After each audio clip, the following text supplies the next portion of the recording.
আজকে আমাদের ইফতার পার্টিতে এমন একটা ওয়াকাণ্ড হলো, যদি দেখেন তাহলে বুঝবেন। তো ইফতার কেনার জন্য আমরা যা লাগে তা কেনার জন্য বাজারে চলে গিয়েছি।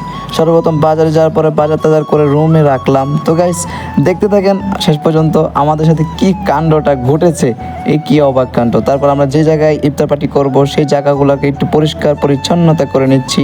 তো গাইস দেখতে পাচ্ছেন পরিষ্কার পরিচ্ছন্নতা হচ্ছে ইমানের রঙ্গ, তাই পরিষ্কার পরিচ্ছন্নতা করে তারপর কুটাকুটির কাজে লেগে গিয়েছি। তো বন্ধু বান্ধব, ছোট ভাই বড় ভাই সবাই একসাথে মিলে কুটাকুটির কাজে, কেউ দুষ্টামি ফাইজলামিতে আর কেউ কুটাকুটিতে। তো গাইস আর আমি তো আছি ভিডিওতে ব্যস্ত। তো গাইস দেখতে পাচ্ছেন এখানে আমাদের কুটাকুটি শেষে আমাদের সেই প্রধানমন্ত্রী চলে এসেছেন আমাদের মাঝে। উনি হচ্ছেন আমাদের কুটাকুটির কাম চলতেছে। কুটাকুটি শেষ হলে আমরা মাঝে ইফতার রেডি করে ফেলবো।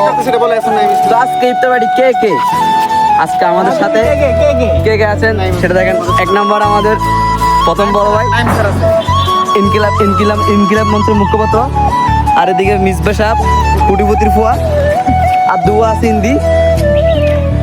এই দুয়াকে দেখেন কিভাবে লাইক দিচ্ছে। ভাই এদিকে আসেন। গাইস খোলা আসমানের নিচে আজকে ইফতার পার্টি। তো দেখতে পাচ্ছেন এটা হচ্ছে খোলা আসমান। খোলা আসমানের নিচে আজকে ইফতার পার্টি করতেছি আমরা।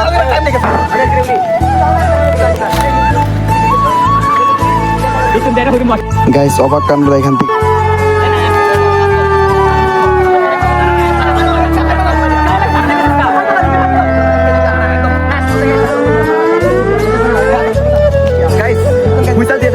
কিন্তু আমাদের এখন ইফতার কুটা শেষ হয় না। আজকে ইফতার পার্টি মানে খুব সেরা।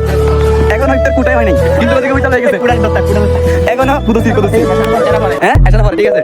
এখন ইফতার পার্টি আমাদের কুটাই হয় নাই, ইফতার পার্টি করতেছি আমরা আধুনিক।